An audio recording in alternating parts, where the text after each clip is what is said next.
오늘 아침 묵상할 말씀은 느헤미야서 2장 1절로 10절까지 말씀입니다. 느헤미야 2장 1절로 10절까지 말씀 함께 읽겠습니다. 아닥사스다 왕 제20년 니산월에 왕 앞에 포도주가 있기로 내가 그 포도주를 왕에게 드렸는데 이전에는 내가 왕 앞에서 수심이 없었더니 왕이 내게 이르되 내가 병이 없거늘 어찌하여 얼굴에 수심이 있느냐 이는 필연 내 마음에 근심이 있음이로다 하더라. 그때에 내가 크게 두려워하여 왕께 아뢰되 왕은 만세수를 하옵소서. 내 조상들의 묘실이 있는 성읍이 이제까지 황폐하고 성문이 불탔사오니 내가 어찌 얼굴에 수심이 없사오리까 하니 왕이 내게 이르시되 그러면 내가 무엇을 원하느냐 하시기로 내가 곧 하늘의 하나님께 묵도하고 왕에게 아뢰되 왕일 만일 좋게 여기시고 종이 왕의 목전에서 은혜를 얻었사오면 나를 유다 땅 나의 조상들의 묘실이 있는 성읍에 보내어 그 성을 건축하게 하옵소서 하였는데 그때에 왕후도 왕 곁에 앉아 있더라. 왕이 내게 이르시되 내가 몇 날에 다녀올 길이며 어느 때에 돌아오겠느냐 하고 왕이 나를 보내기를 좋게 여기시기로 내가 기한을 정하고 내가 또 왕에게 아뢰되 왕이 만일 좋게 여기시거든 강 서쪽 총독들에게 내리는 조서를 내게 주사 그들이 나를 용납하여 유다에 들어가기까지 통과하게 하시고 또 왕의 삼림감독 아삽에게 조서를 내리사 그가 성전에 속한 영문의 문과 성곽과 내가 들어갈 집을 위하여 들보로 쓸 제목을 내게 주게 하옵소서 하매 내 하나님의 선한 손이 나를 도우심으로 왕이 허락하고 군대 장관과 마병을 보내어 나와 함께하게 하시기로 내가 강 서쪽에 있는 총독들에게 이르러 왕의 조서를 전하였더니 호론 사람 산발락과 종이었던 암몬 사람 도비아가 이스라엘 자손을 흥왕하게 하려는 사람이 왔다 함을 듣고 심히 근심하더라. 아멘. 기원전 512년에 무너진 성전은 다시 재건되었지요. 그 꼬리, 그 틀이 예전 솔로몬 성전을 기억하는 사람들의 안목에는 초라해 보이고 작아 보였지만 그 기도가 중지되고 예배가 중지된 그 땅에 하나님의 성전이 새롭게 지어지는 것은 그 땅의 그 희망을 다시 한번 보여주는 아주 상징적인 사건이었습니다. 그런데 성경을 전체적으로 보면 하나님께서 짓고자 하셨던 성전은 그런 건물이라기보다 사람들, 하나님께서 뜻하시고 성령을 보내셔서 함께 거하시겠다 작정하셨던 그 사람들이 진짜 성전임을 알게 되는 거죠. 건물이 필요 없다는 뜻이 아닙니다. 건물은 그 사람들이 함께 마음을 모으고 쉽게 부패하기 쉬운 사람들의 마음을 붙잡아주는 이 껍질, 틀과 같은 역할을 하죠. 지금도 선교지에 가면 특히 공산권에 있다가 자유의 체제로 바뀐 나라들 또 제3세계 나라들에 가면 이렇게 건물로 지은 성전들 꼭 필요하죠. 구체화할 수 없는 하나님을 그들이 그 건물들과 모임의 장소를 통해서 조금 더 마음에 잘 담아놓을 수 있는 역할을 하기도 합니다. 그러나 결국은 우리가 창세부터 계시록까지 읽어볼 때 하나님께서 건물 짓고자 성육신하셨고 건물을 멋지게 이루어내고자 사람들을 수단화한 것이 아니라 건물조차도 또 여러 가지 역사들조차도 이 사람을 지어내는데 도구가 되고 방법이 되었던 것을 알 수가 있죠. 기원전 512년 예루살렘의 성전이 다시 재건되었지만 그 한 세대가 지날 때쯤 그 시대에 하나님께서 사람들을 지어내고 있다라는, 사람들을 회복하고 있다라는 장면들을 우리가 많이 볼 수가 있습니다. 그 황폐한 시절에 스룹바벨이라는 사람을 하나님께서 준비시켰고 또 성전이 지어지고 십수년이 지날 때쯤 에스라를 준비시켜서 이 말씀을 회복하게 하셨고 그로부터 약 70년이 지나서 느헤미야라고 하는 또 다른 인물을 준비해서 하나님께서 무너진 이스라엘 공동체를 회복하는 일꾼으로 삼으셨습니다. 느헤미야는 그 시간을 잘 몰랐죠. 자기가 어떻게 부름받을지 몰랐죠. 그러나 하나님께서 느닷없는 역사, 하나님의 때, 하나님의 카이로스의 시간이 되어서 그의 사촌 동생 하나니를 통해서 들려온 이 황폐해진 시온 하나님의 도성의 소식을 듣자마자 그의 마음이 움직이기 시작한 겁니다. 사명이란 그런 것 같습니다. 사명이란 인간이 결정을 하고 인간이 뭔가를 다 이룬 다음에 나머지 시간에 하나님께 드리는 것이 아니라 하나님이 정하신 때에 하나님의 방법으로 느닷없이 찾아오는 겁니다. 느헤미야도 그때 본인이 수산궁의 공무원으로 꽤나 높은 공무원으로 있었는데 하나님의 말씀이 그에게 소식이 들려오자 가슴이 울리기 시작했고 하나님의 이야기에 참여하게 되었죠. 정말 느닷없는 역사, 느닷없는 부르심이었습니다. 그렇게 부름을 받은 느헤미야에게 처음 드러난 그 모습이 뭐였죠? 처음 드러난 일, 기도하는 거였어요. 왜냐하면 내 계획이 아니기 때문에 하나님의 계획, 하나님의 뜻 가운데 클릭되는 것이 굉장히 중요합니다. 사명자들의 공통적인 특징입니다. 사명자들은 신학교를 먼저 가거나 아니면 유명한 사람 찾아가기보다 하나님께 클릭하는 게 중요하죠. 우리가 잘 알고 있는 갑자기 느닷없게 부르심을 받은 사람이 또 누가 있죠? 신약에 바울이 있죠. 바울은 그가 평생 쫓아가던 그 종교적인 열심과 방향, 예수님의 부르심과 전혀 다른 방향이었어요. 완정반대의 방향이었죠. 그는 예수를 나사렛 이단이라고 생각했습니다. 그를 추종하는 사람들은요, 하나님의 말씀을 어기는, 말씀을 모욕하는 사람들이라고 여겨서 그가 유대교를 향한 열심이 얼마나 특별했는지 공문을 받아가지고요, 다메스커스, 수리아 수도에 숨어 살던 그 크리스천까지 다 체포하기 위해서 체포조로, 수색대로 다메섹으로 가던 사람 아니었습니까? 그때 갑자기 그 길 위에서 예수님께서 나타나셔서 내가 곧 네가 박해하는 예수인데 내가 바로 이 데오파니 신현현 현상으로 너를 둘러싼 이 하나님의 영광이 바로 나다. 갑자기 나타나셨죠. 갈라디아서에 보면은 사도 바울은 이렇게 고백합니다. 그리스도께서 나에게 나타나신 이후 내가 내 선배들이나 아니면 먼저 믿었다라고 하는 사도들을 찾지 아니하고 아라비아로 갔다. 3년 동안 아라비아에 있었다라고 말합니다. 그는 아라비아에 홀로 있었겠습니까? 아니요. 그가 찾아간 그 적막한 아라비아 광야, 히브리 말로는 미드바르, 말씀이 들리는 그 광야에서 바울은 하나님과 함께 있었던 겁니다.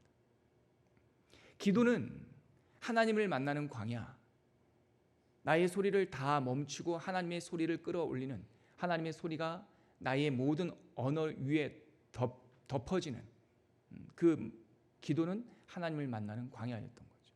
느헤미야가 하나님의 소명이 들려오자마자 그의 입에서 하나님께 기도하기 시작했던 겁니다.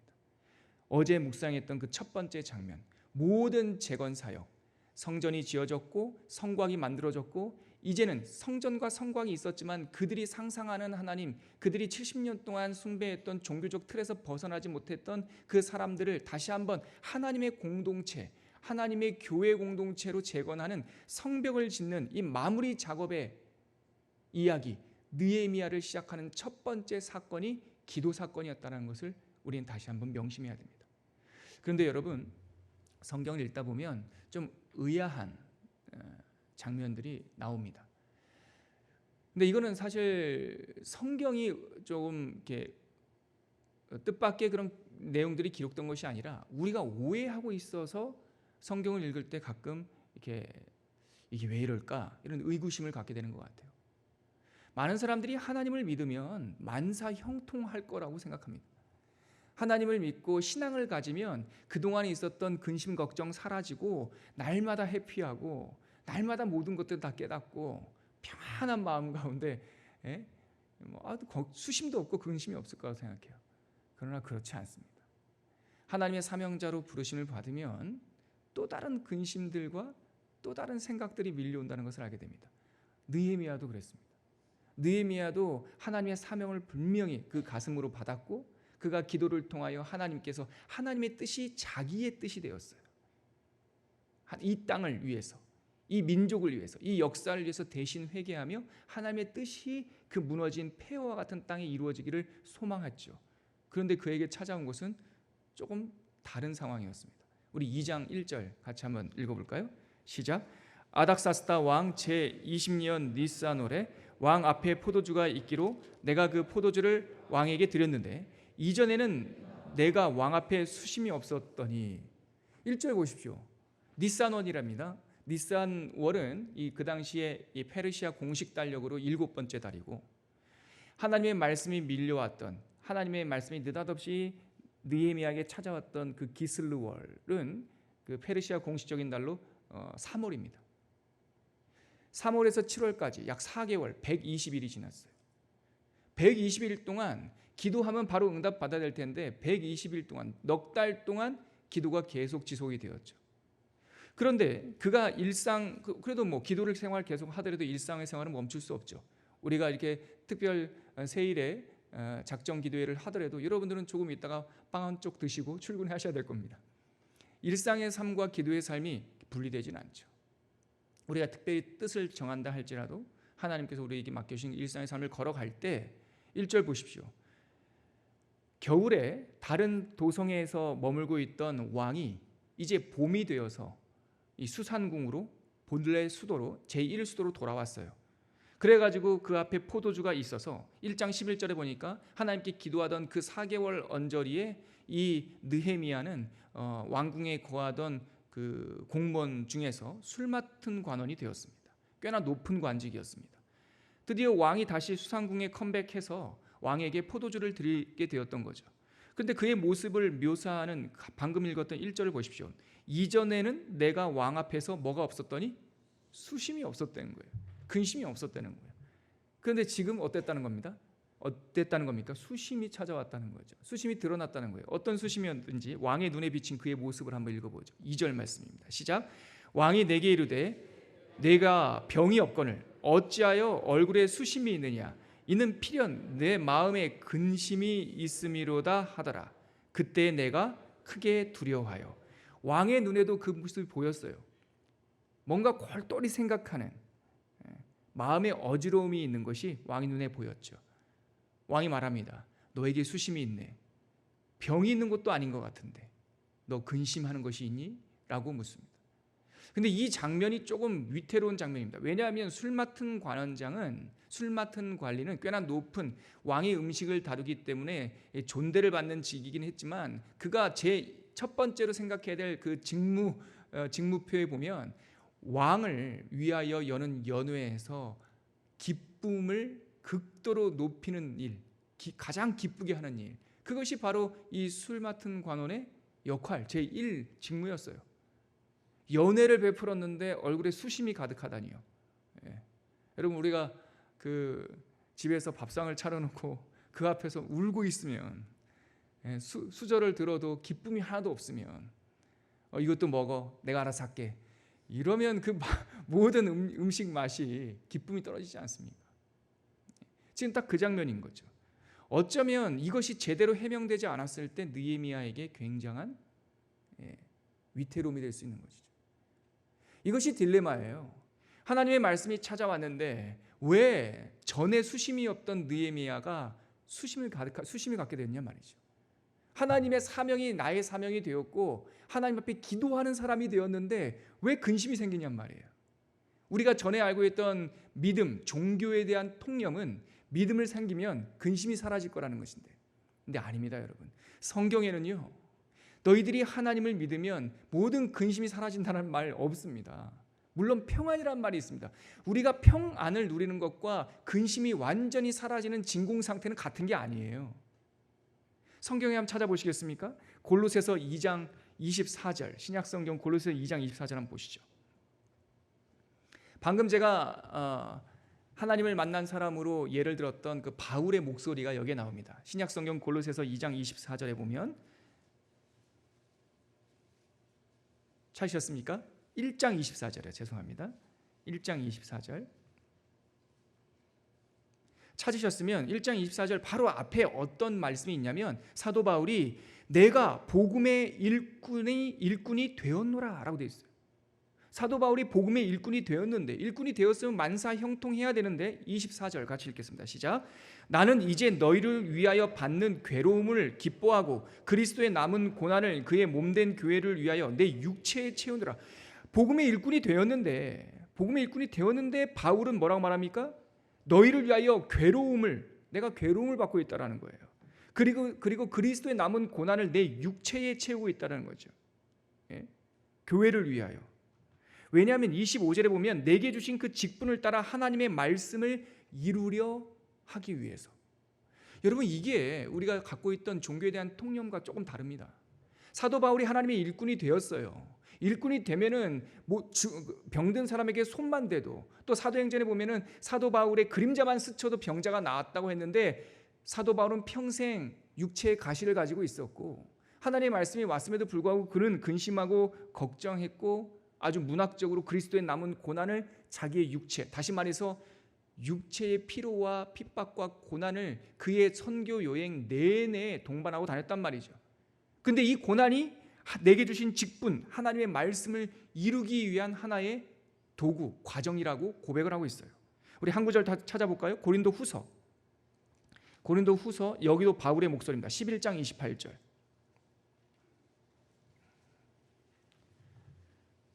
고린도후서 11장 28절. 고린도후서 11장은 23절서부터 사도 바울이 방금 고백한 육체에 받았던 그 그리스도의 고난에 대한 목록이 나오는데요. 제가 빨리 한번 읽어드릴게요. 23절부터입니다. 그들이 그리스도의 일꾼이냐? 여기도 그리스도의 일꾼에 대해서 나오죠. 정신없는 말을 하거니와 나는 더욱 그러하도다. 내가 수고를 넘치도록 하고 옥에 갇히기도 더 많이 하고 매도 수없이 맞고 여러 번 죽을 뻔하였으니 유대인들에게 40에서 하나 감한 매를 5번 맞았으며 3번 태장으로 맞고 1번 돌로 맞고 3번 파선하고 1주야를 깊은 바다에서 지냈으며, 파선했다는 뜻입니다. 여러 번 여행하면서 강의 위험과 광도의 위험과 동족의 위험과 이방인의 위험과 시내의 위험과 광야의 위험과 바다의 위험과 거짓 형제 중의 위험을 당하고 또 수고하고 애쓰고 여러 번 자지 못하고 줄이며 목마르고 여러 번 굶고 춥고 헐벗었노라. 자기가 지금까지 당했던, 전도 여행을 통해서 당했던 모든 고난들을 리스트업을 한 다음에 28절은 같이 읽겠습니다. 시작. 이 외에 일은 고사하고 아직도 날마다 내 속에 눌리는 일이 있으니 곧 모든 교회를 위하여 염려하는 것이다. 사도 바울이 받았던 육체의 고난은 둘째치고 자기가 가장 힘든 아픔, 눌림이 있는데 교회를 위하여 염려하는 것, 이것이 내가 사명자로, 하나님의 일꾼으로, 교회의 일꾼으로 부름받은 다음에 내 마음속에 찾아온 부담감이라는 거예요.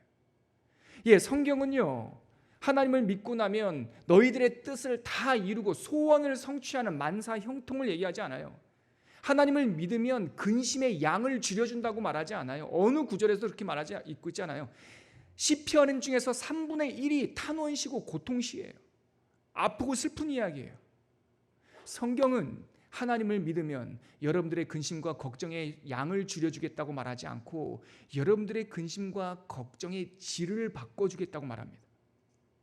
예전에는 무엇을 먹을까, 무엇을 입을까, 무엇을 마실까 고집 나밖에 모르는, 나를 위해서 생각하는 근심이었는데, 하나님을 믿고 하나님의 말씀이 다가오면, 내가 감히 갈 수 없는 그 하나님의 비전이 들어오면 그 하나님과 함께 근심하게 되고 고민하게 되는 거예요.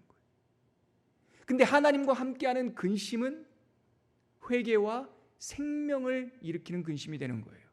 우리 끝으로 고린도후서 7장 10절 한번 찾아볼까요? 요 구절만 찾아보시면 됩니다.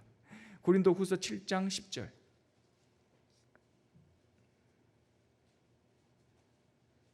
고린도후서 7장 10절 같이 읽겠습니다. 시작. 하나님의 뜻대로 하는 근심은 후회할 것이 없는 구원에 이르게 하는 회개를 이루는 것이요 세상의 근심은 사망을 이루는 것입니다. 어차피 인생은 근심, 깊은 생각을 하고 살 수밖에 없어요.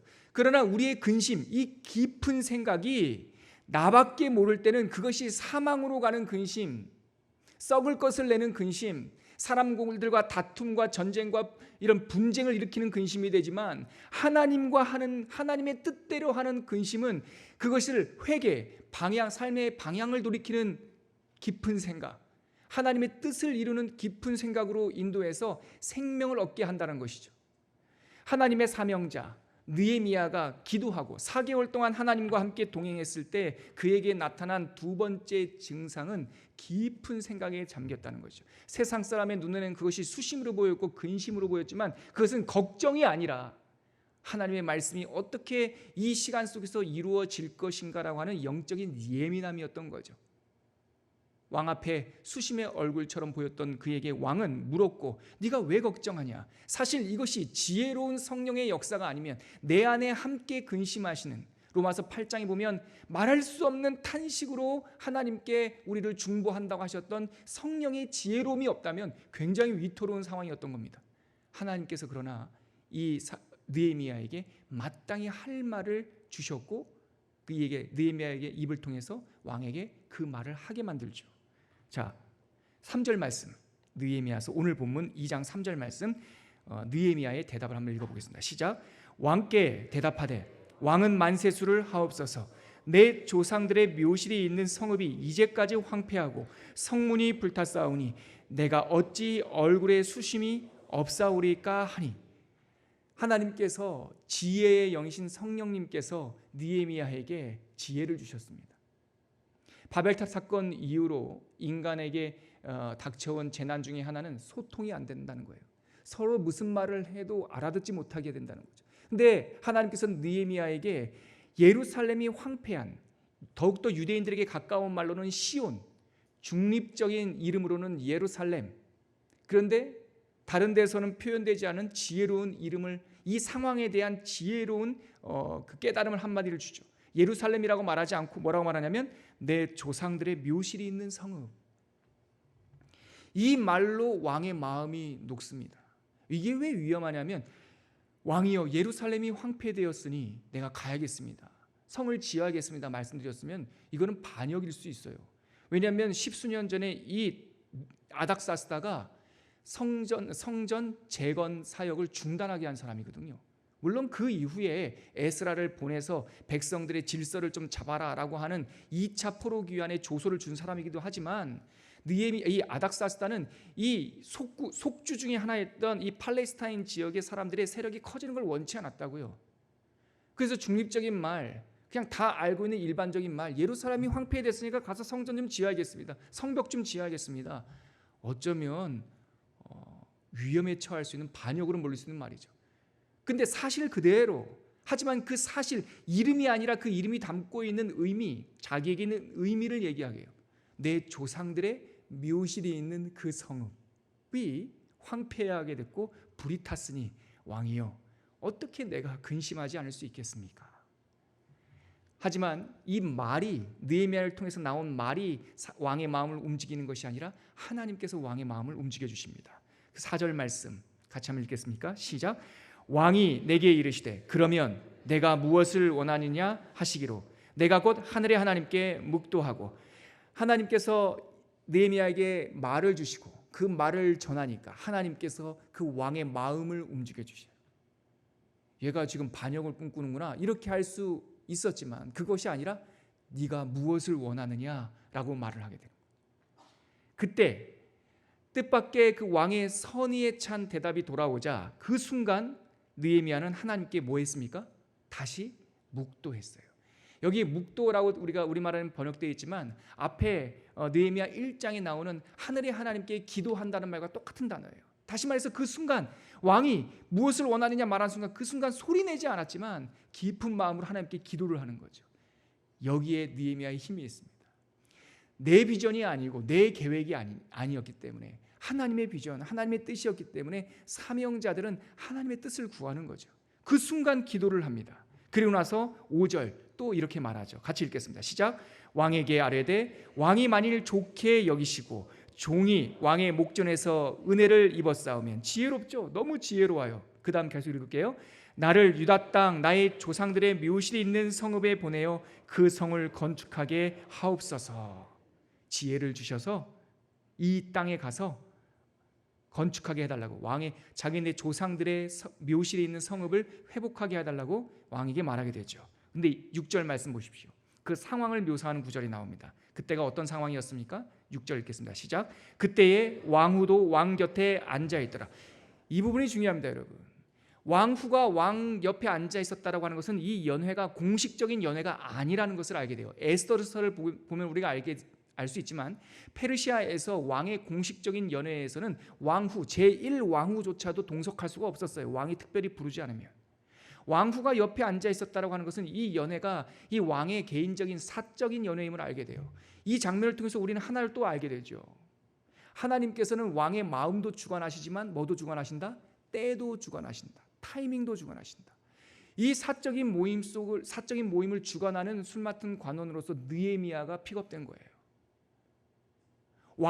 왕과 함께 동행하고 있는 그 사적인 연애 속에서 하나님의 어쩌면 가장 공적인 일, 가장 인간사와 다를 수 있는 하나님의 일이 이루어지고 있는 것이죠. 우리는 이 6절에서 때를 주관하시는 하나님을 만납니다. 계속 읽어볼게요. 왕이 시작.